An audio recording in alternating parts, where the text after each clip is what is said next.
Seemed like he was feeling very good.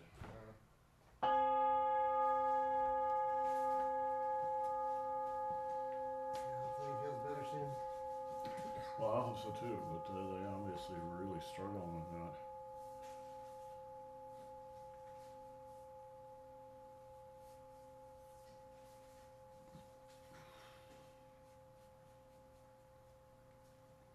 Jill!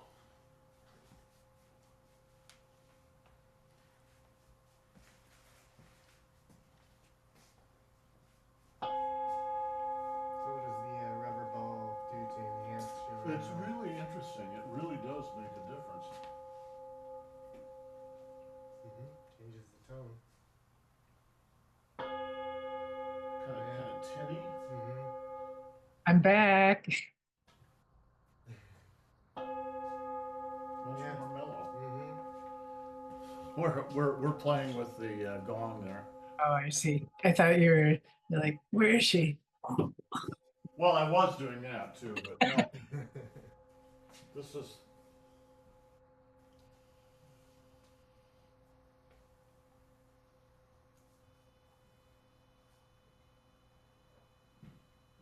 Enhance.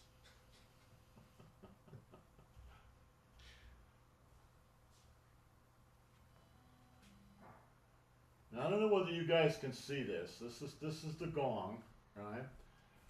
There is a child's kickball inside the gong, and Adam was asking why there was a child's kickball inside the gong, right? Listen to the gong without the ball.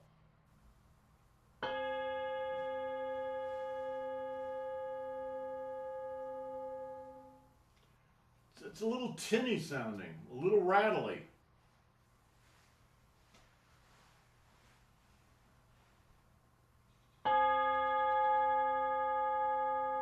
Much nicer.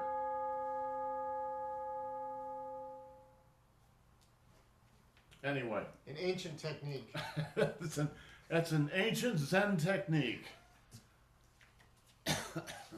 Also, you were showing the picture just so that I was actually right in the center of it. There you go.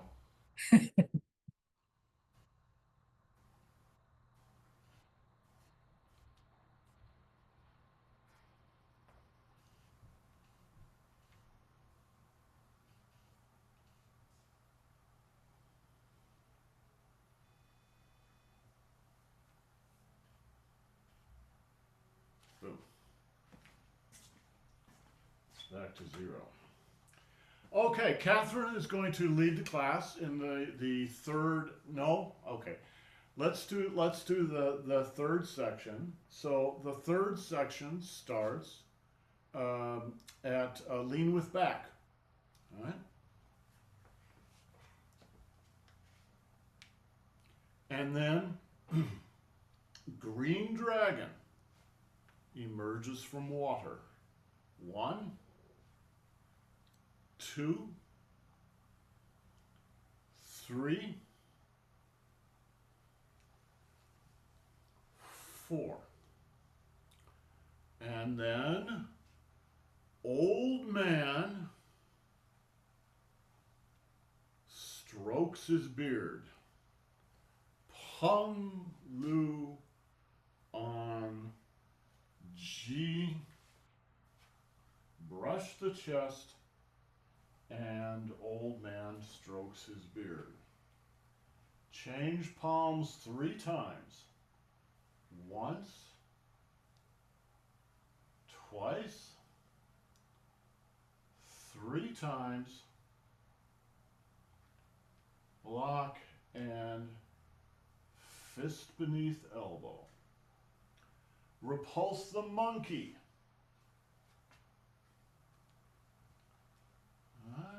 Repulse, stir the pot, repulse, and press elbow.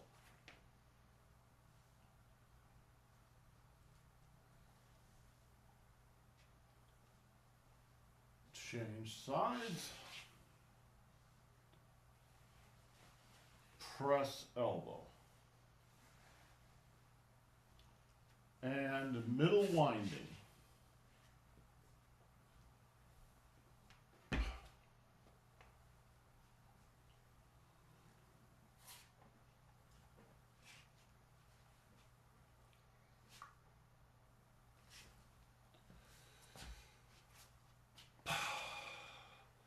Okay, so Catherine, you were saying a couple of the moves you need some review on?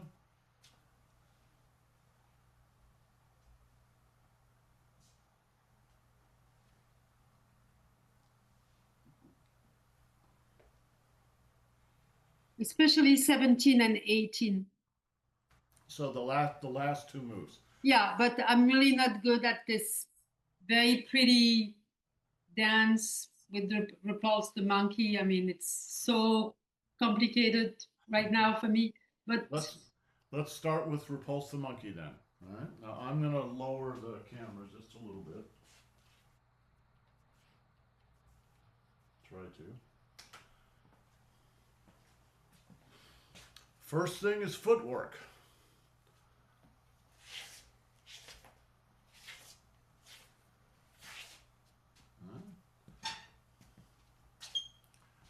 Left, right, left.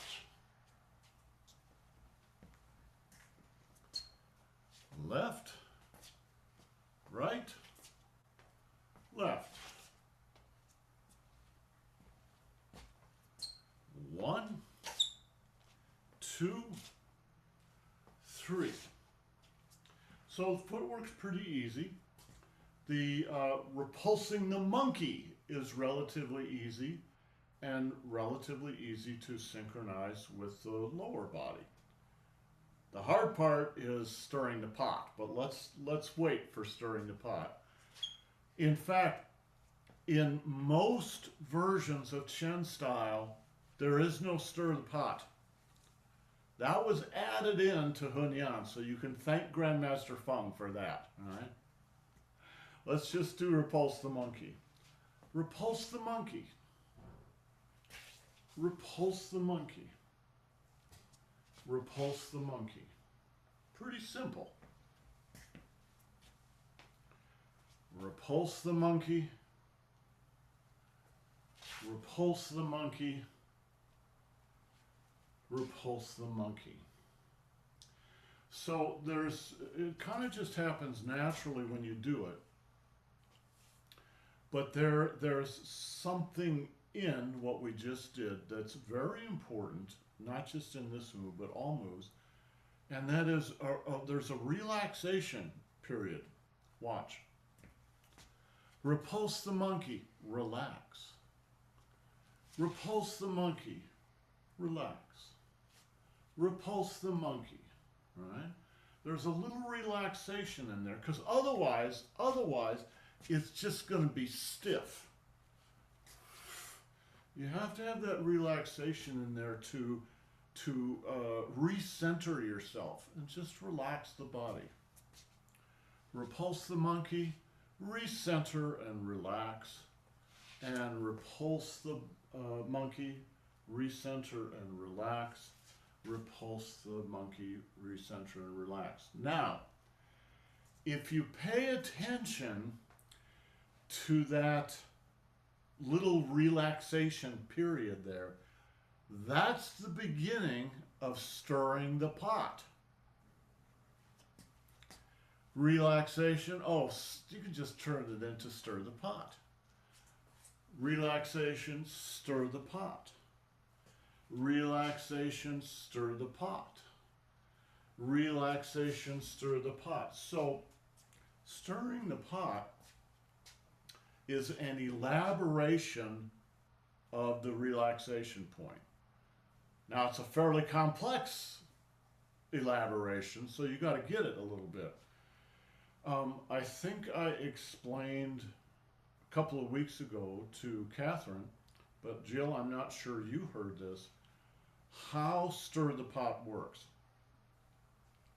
And in fact, well, we can just ape this here. Imagine you've got a big pot of stew, right? and you've got a really big ladle, and you've got to stir that pot. Now, watch the TINGJIN.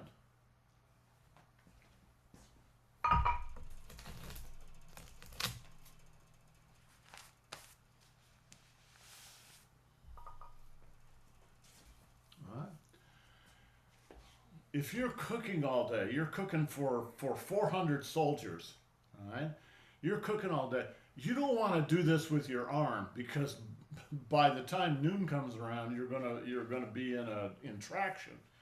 You got to do this with your whole body. Stir the pot, which means you're going to be going around and around the daimai, stirring the pot. Here's the difference between that and the stirring the pot that we're doing. Instead of one pot, we've got two pots. You got a pot on each side. Stir the pot.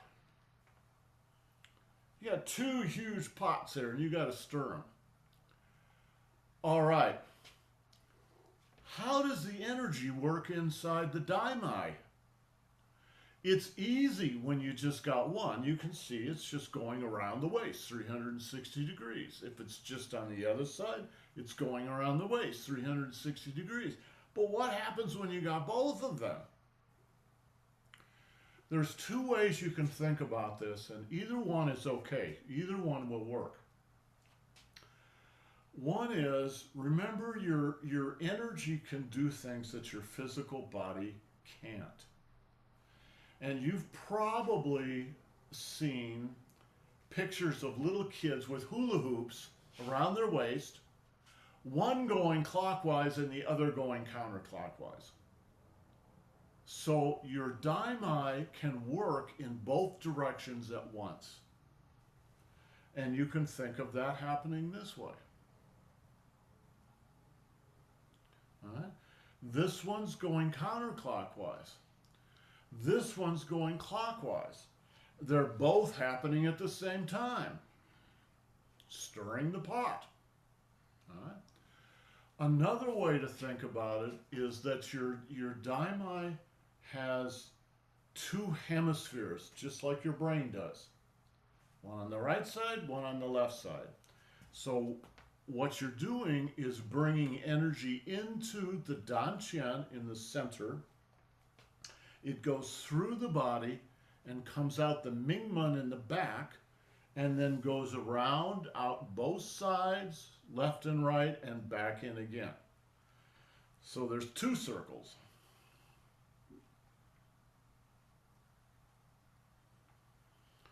Either one will work. You should actually play with either one, and you'll notice differences between them. But either one will work. So that's really the energy pattern that's happening inside the body.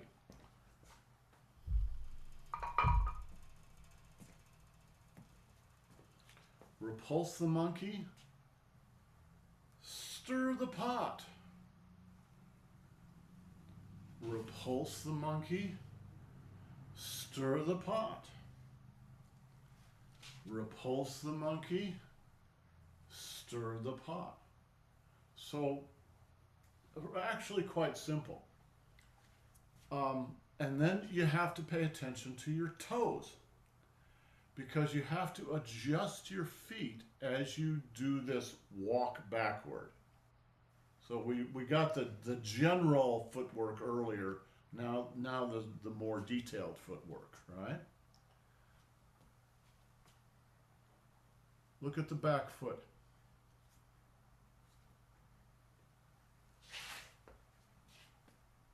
Watch the back foot. Watch the back foot. Boom. All right? Now there's another little adjustment.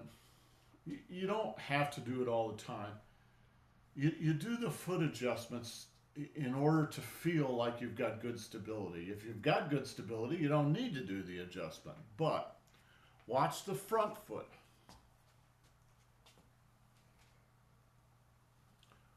Watch the front foot. Watch the front foot. Now, usually I do very little adjusting on the front foot, but maybe you will need to do that a little bit. So they're just little tweaks to the footwork here to keep your feet and your ankles and your knees comfortable and pointed in the right direction. Another thing I mentioned, and this is why you adjust the feet.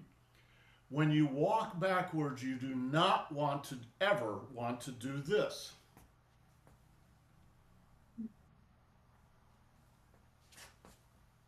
Because you're going to get thrown over backward.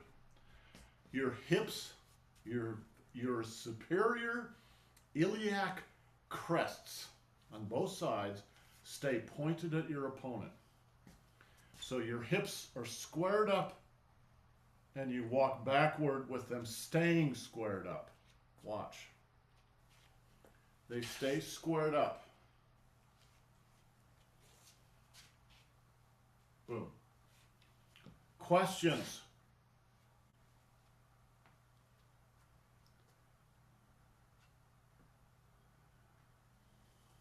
Weight shifting. Yes. So when you step back, you step your weight starts on the right. It's all on the right. Mhm. Goes back to the left, to the right, to the left, to the right, to the left. I don't know. It's kind of like a rocking back. It's a rocking motion. Absolutely. Okay. And that actually, Jill, is to me the really I like this move. I think it makes your body feel really good, and it's that rocking motion that does that. Absolutely, it's rocking. Rock. So so that's how you time when you shift the position of the foot is as soon as you rock the weight on the other foot shifts, right? The move does itself. You don't do the move does itself. Right. Once you get it. All right? Yeah, once you get it. Easy. When you're stirring, watch my weight shift when I'm stirring the pot. Forward, back, forward, back, forward, back. Here's the alternative. If you don't shift your weight, then you got to use your arms. And it's going to absolutely exhaust you. Instead, you just shift your weight. Shift your weight. Easy.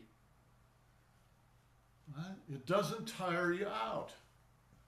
So when you're doing stir the pot, you shift your weight. Shift your weight. Shift your weight. Easy.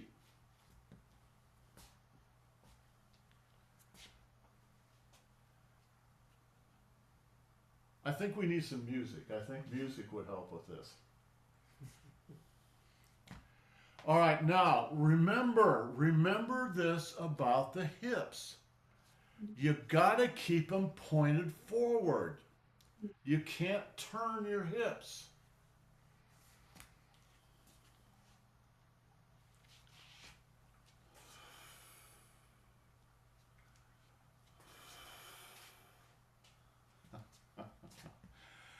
Catherine is turning her hips. And Catherine, I'll tell you why you're turning your hips. It has to do with the placement of your feet. Watch. I'm gonna place my feet like Catherine. This is a very common issue that everybody has. Watch. I automatically turn. When you essentially step behind yourself it's just naturally going to turn your hips. So instead, your feet are shoulder width apart, and you step back with them shoulder width apart. Mm. Mm.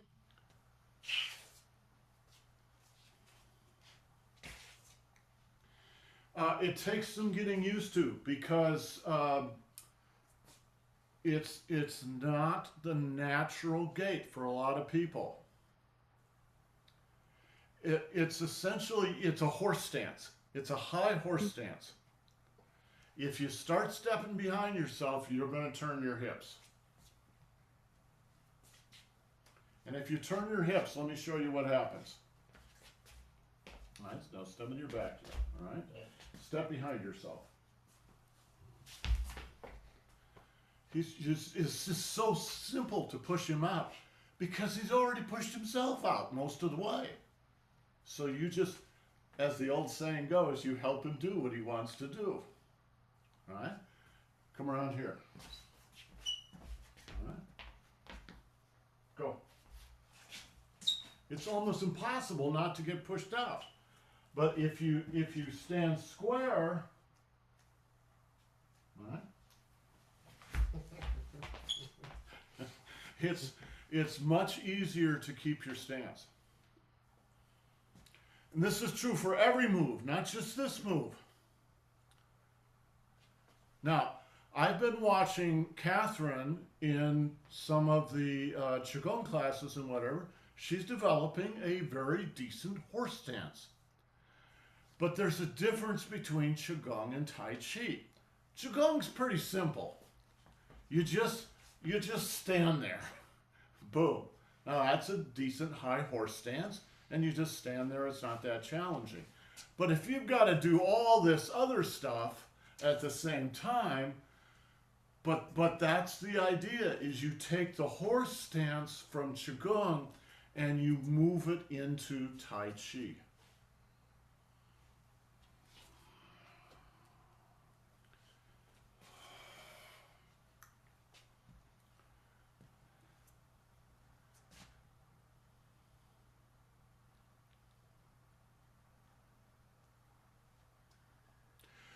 Catherine, one of the things, if I were you, one of the things I would be working on is your toes. Watch. You don't want to open your toes up really wide. Yeah, they open up a little bit, but not like this. Watch what happens. So your forward foot is largely straight. Your back foot is at 30 degrees.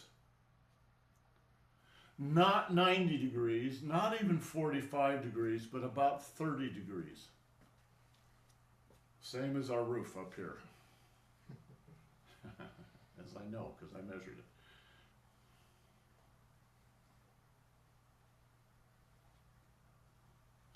And you think, oh my God, I got to worry about what angle my foot is at. Yes, that's right, you do. But it's something, let me tell you how to conquer this stuff.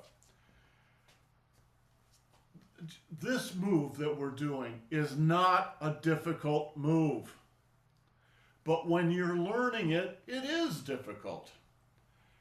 And there's a lot of, you could say, moving parts in this. If you try to keep all the moving parts in mind when you're practicing, you will drive yourself nuts and you won't be able to do it. So when you practice, pick one thing.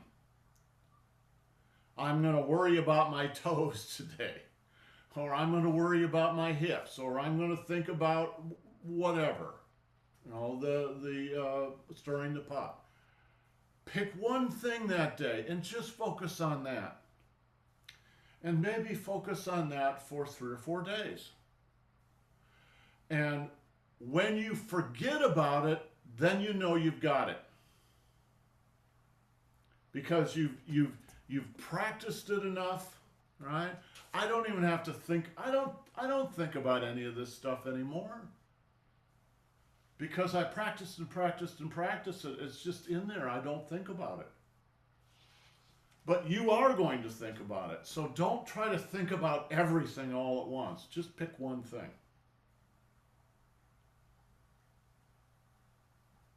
Yeah, Catherine, absolutely. This is a good practice.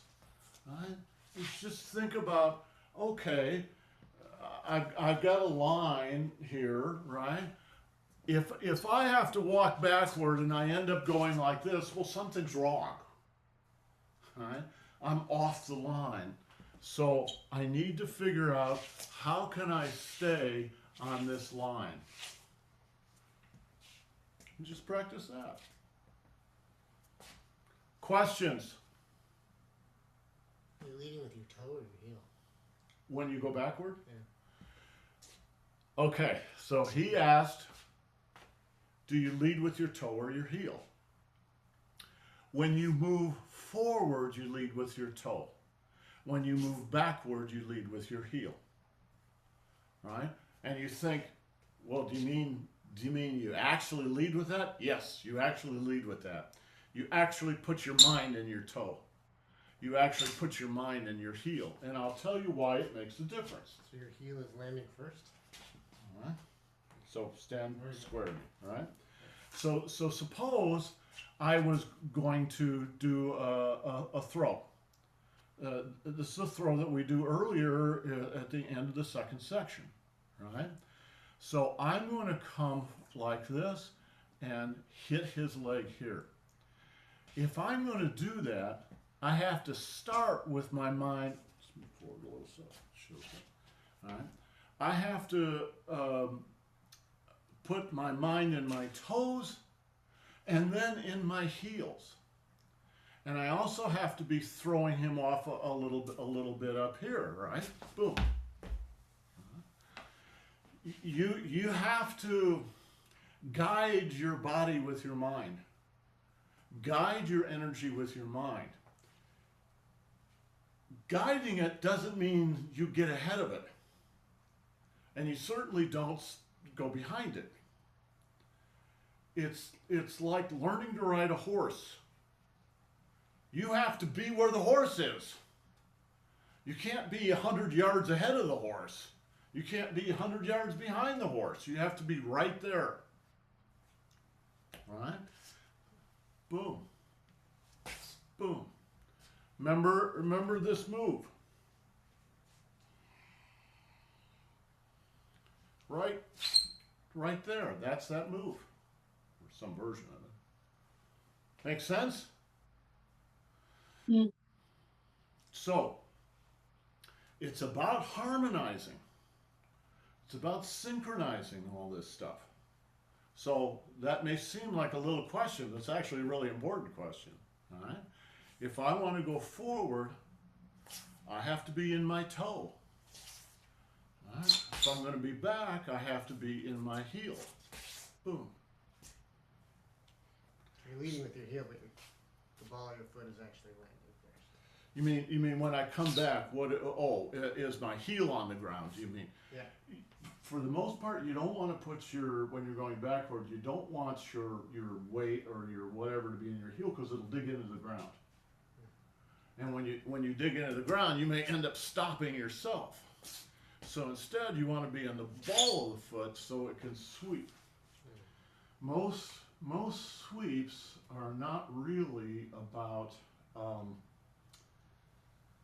can I say?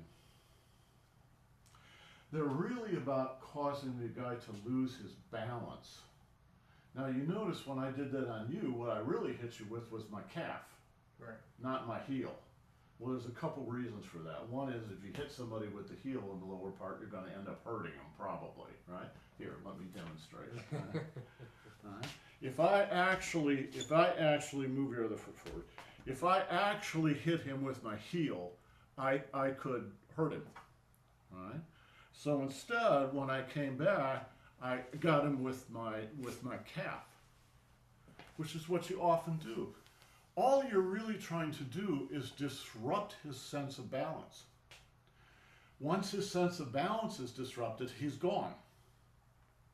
I mean, he may flail around, but he's probably going to fall over, if that makes sense. Jill, is that clear?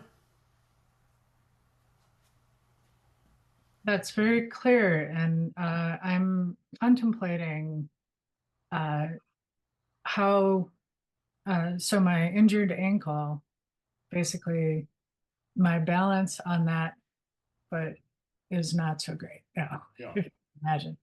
And so I'm wondering how that's impacting my ability, my overall ability to balance, but also wondering how can I use this, just like really using my TINGJIN.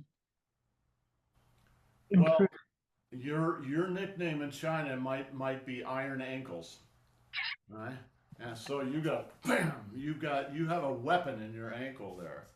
Yeah, Watch unfortunately, out! Watch out! It's Iron Ankles. all the the sharp pointy parts are Are going inward. So maybe that doesn't work. no. Well, no, it's actually a really good question, Jill. I mean, and this is part of Tingjin too. Is just holding that question and watching yourself as you practice and as time goes on, and see what you think. Yeah, yeah. Because I mean, things are getting better. I actually went down a slope on a path, Uh huh. which is like I didn't know if I would be able to do it because my fear would be so great. Yeah. Well, don't blame you. Yeah. Jill broke her ankle. No, I shattered. Shattered it. What? Maybe 6 months ago. It was mid-April, so 5 months ago. Yeah. 5 months ago. Mm. So they had to pin it all back together, and she's recovering from that. Yeah, that's a major injury, and it's going to take a couple of years for everything to reharmonize. But you're asking exactly the right question. Is just hold that question for yourself. See what happens. All right, we've got 10 minutes left. Let's review the next move. We probably won't get to middle winding, but let's review press elbow. All right. So we start from fist beneath elbow and repulse the monkey, stir the pot. Repulse the monkey, stir the pot. Repulse the monkey, and big circle, pull left. Grab the wrist, press elbow on the right. Relax. Hidden hand punch. Reach around while you step back. Press elbow on the left.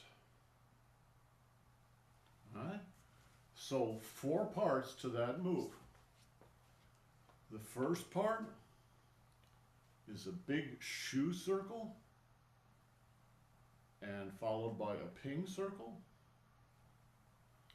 Ping circle to reposition and a Lee circle to press elbow. Relax.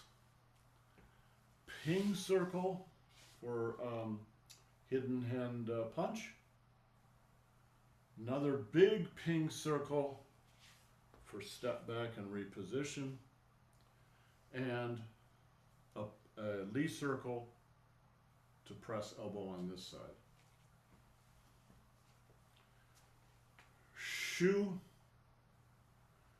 ping, ping, Lee. Ping, ping, Lee. Very simple.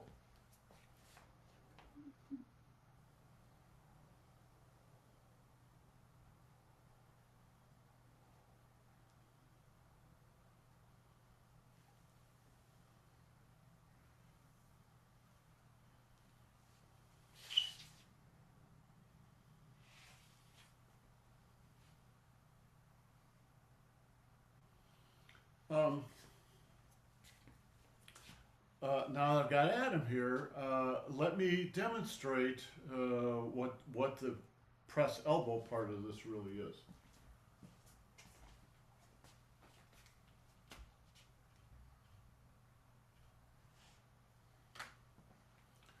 All right, so Adam's over here, and he grabs my arm. All right, he's got hold of me. The press elbow part is I'm going to come around and trap his hand. Now, when you trap a hand like this, it's not like you necessarily grab him. You probably are not going to grab him. For the most part in Tai Chi, you don't grab people. The reason is this. You think you've got them, but actually they've got you. So instead, what you're doing is you're just gluing yourself. It's just a little press. And it's almost more like some kind of psychic glue, right?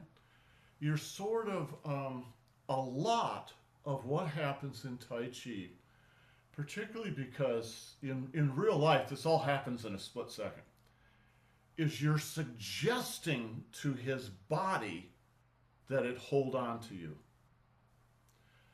The human body is really susceptible to suggestion. So he's grabbed me, you basically say, hold on, right? Now you notice that also brings the elbow up. That's press elbow. And let me put a signal on my elbow here.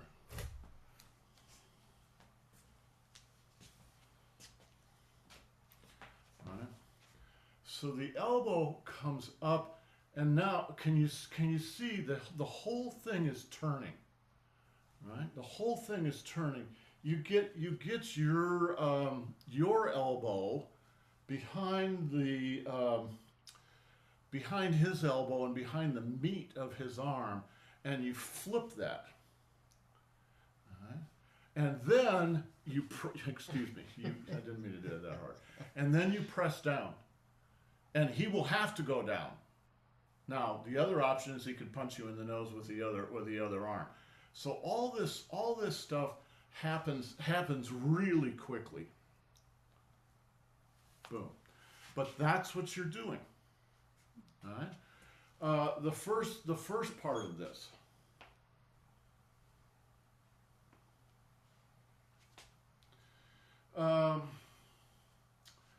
Suppose he's over here, and he just starts to swing at my nose, right? Probably with the other hand, although it would work with this one, all right? So you're moving him around, and then you're moving him through, all right? Usually you do that with the other hand. He's doing it with the other hand. So it might even be a backhand, right? You catch him, right? And then you just move him through on the other side. 1, 2. It's not worrying about him that's so important. What you're trying to do is practice a pattern inside yourself. What's the pattern? Okay, so I'm standing here, and let's say my weight's maybe about 60% on the back leg and 40% on the front leg. And he starts to swing in. What's the first thing I do? I'm going to shift my weight toward him. And you go, what? Well, he's trying to hit you. Why would you move toward him? Well, 2 reasons. One is, if you want to move backwards, you're going to have to start forward. The second thing is, he's not going to be expecting that. So his punch is most effective at this distance. So if I move in like this, now he can still get me with his elbow, but chances are, right? Chances are this punch has missed, right? And then you can do something, which is to move him aside on the other side. So that's the first part. 1. Trap. elbow, hidden hand punch, boom. So you've taken care of one guy, one bad guy, but his evil twin brother is rushing toward you from that quarter here. He's coming at you like that, right? The first thing you do is stick something up. So there's something between you and him, right? Now you notice I also move toward him. He's got a lot of momentum, so he's going to keep coming, boom. All right? It's when he comes in that you get him. That's the hidden hand. And then, boom, on the other side. Exactly the same thing we did the first time. Does this all make sense? The really last part between this part and the second, whatever you call it. If I understand your question correctly, don't assume that the applications in a Tai Chi form necessarily would follow the same progression that they do in the form. Mm. The form is the form. A fight is a completely different thing. So you certainly, it would have to be another guy over here. Boom, boom, boom. And what are the chances of that happening? Probably not much. Another thing you can think of, because this is true, if you think of the form as a fight, as shadow boxing, which is what they call it in China. It's called shadow boxing. You're boxing, you're wrestling with shadows, right? You're standing on a compass. North, south, east, west, and then the ordinal points. So the cardinal points and the ordinal points. 8 different points. Which means you're fighting 8 different people. Sometimes the person you're fighting is straight over here. Sometimes they're straight ahead. Sometimes they're right behind you. Sometimes they're at 45 degrees. All right? So you think about this move.